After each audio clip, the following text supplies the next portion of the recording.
Reading my Bible this morning, I kept reading how they say the wicked, the unrighteous. They say there is no God.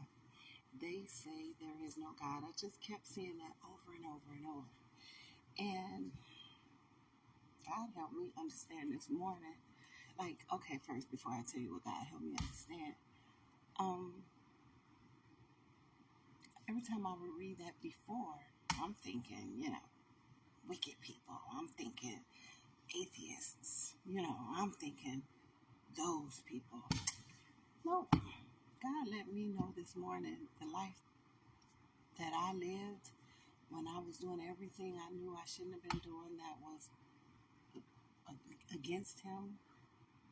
That was me too. Though I would never say it out my mouth that there is no God. I was living like it wasn't. I was living like His word ain't true. That if I'm not for Him, I'm against Him. Ain't no in between. I was living like, I was waking up every day doing what I wanted to do and then just going to sleep.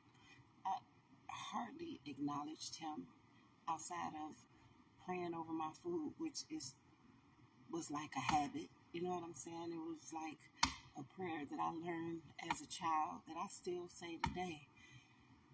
Just tradition, but it was not like I was on purpose living my life for Christ, which means I was on purpose living my life against Him. And though I never said there is no God, I lived that way. And if He came back while I was living like that, I'd be lost. Sometimes we deceive ourselves into thinking we're okay, and we're really not. We deceive ourselves into thinking we're right with God, and we're really not. Self-deception, I heard my husband say a long time ago, self-deception is the worst deception.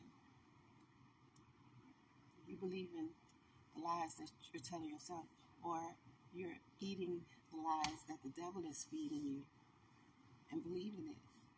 If you are not living for God, then you are living against Him. There is no in between. And I pray we all get to the place where we recognize that. We recognize our need for Him. And then we ask Him to help us make the necessary changes so we can live for Him. And then live out eternity with Him. Don't deceive yourself. Don't let anybody deceive you. And don't you deceive yourself either. That's my 2 cents.